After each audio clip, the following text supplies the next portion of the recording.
اور جب خداوند یسوع مسیح کے ساتھ ان کا تیسری بار انکاؤنٹر ہوا، لکھا ہے اسی حوالے میں یہ تیسری بار خداوند یسوع مسیح مردوں میں سے جی اٹھنے کے بعد ان پر ظاہر ہوا۔ اس انکاؤنٹر کے بعد خداوند یسوع مسیح نے جب ان کو احساس دلایا کہ مجھ سے جدا ہو کر میں نے تم سے کہا تھا تم کچھ نہیں کر سکتے، تم ناکام ہوئے ہو، اب داہنے ڈالو تو پکڑو گے۔ لکھا ہے وہ کنارے سے تخمیناً 200 ہاتھ کے فاصلے پر تھے۔ 200 ہاتھ کا مطلب ہے یہاں سے لے کر یہاں تک ہاتھ مانا جاتا ہے، مطلب یہاں سے لے کر وہ دروازے تک، اتنا کنارے پر بالکل تھے۔ بڑی مچھلیاں بڑے پانی میں ہوتی ہیں، ڈیپ واٹر میں ہوتی ہیں، مچھلیاں رات کو پانی کے اوپر آتی ہیں۔ یہ نوٹ کیجئے گا، یہ جتنے بھی مچھیرے ہیں جا کر آپ کسی بیچ پر دیکھ لیں، وہ شام میں جال ڈالتے ہیں کیونکہ مچھلیاں ہمیشہ رات کو پکڑی جاتی ہیں، دن کو نہیں۔ دن کو بڑی مچھلیاں پانی کے نیچے اور رات کو اوپر آتی ہیں، لیکن یہ صبح کا ٹائم، میرے یسوع نے کہا جال ڈالو، انہوں نے جال ڈالا اور لکھا ہے کہ پھر وہ جال کو کھینچ نہ پائے۔ اتنی مچھلیاں کہ سنبھالنا پڑا۔ ارے بھائی خدا کی مان کر چلے، لائی لگ نہ بنے، جس نے جس طرف لگایا اسی طرف لگ گئے۔ چھوڑ دیں یہ حرکت، میچورٹی ضروری ہے، عقل کے فیصلے ضروری ہے، دل کے نہیں۔ کیا ہمیں کس وقت میں کرنا ہے، کیا ہمیں نہیں کرنا۔ میں نے ہمیشہ آپ کو آلٹر سے یہ سکھایا، اگر زندگی میں بچوں کامیاب ہونا ہے تو میں نے اپنی زندگی میں یہ سیکھا ہے، یس کے ساتھ ساتھ نو کہنا بھی شروع کریں، نو کہنا شروع کریں، پھر آپ حقیقی معنوں میں کامیاب ہوں گے۔ یس مین یس وومن نہ بنے بھائی، خدا کے لیے آپ فوجی ہیں بھائی، ہر بات میں یس، ہر بات میں یس، ہر بات میں ایک ہی طرح پیار ہے، کبھی کبھی نو بھی ہونی چاہیے۔ چلیں آگے بڑھتے ہیں۔ اب آج کے حوالے میں ذرا دیکھیں دمیتریوس نے کیا کیا، اور کتنی بار آج ہماری اپنی کنٹری میں، ہمارے چرچز میں، ہماری کمیونٹی میں دمیتریوس جیسے لوگ ہمیں دکھائی نہیں دیتے۔ اس نے کیا کیا؟ اس نے لوگوں کو اکٹھا کیا اور کہا کہ دیکھو یہ شخص یعنی پالوس جو ہے وہ ہمارا کاروبار خراب کر رہا ہے۔ اس نے لوگوں کو کہا یہ ہمارے بزنس میں ہمارے لیے خطرہ بن رہا ہے۔ اس نے لوگوں کو کہا، بائبل میں یہی لفظ ہیں، یہ ہماری آسودگی پر ضرب لگا رہا ہے۔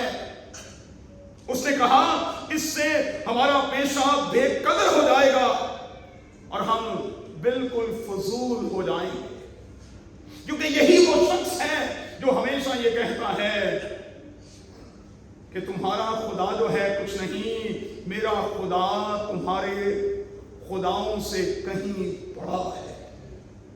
اس نے بہت سے لوگوں کو قائل بھی کر لیا ہے۔ اس نے کرنتھس میں ایسا کیا، ابھی آپ نے پڑھا۔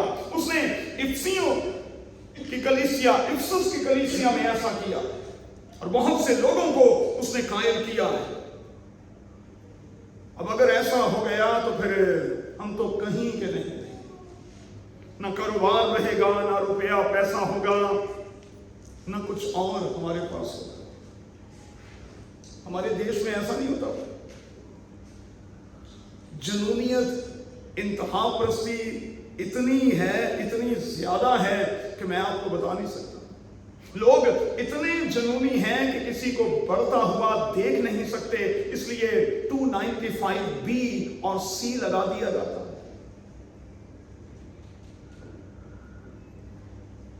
گجرانوالہ میں اس ہفتے کے دوران کیا ہوا آپ کو نہیں پتا؟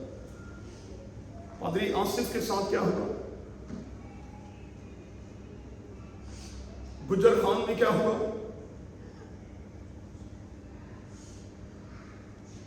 اور پھر پرسوں رات کوئٹہ میں کیا ہوا؟ وہی جو کراچی میں ہوتا رہا ہے، گاڑیوں سے نکال کر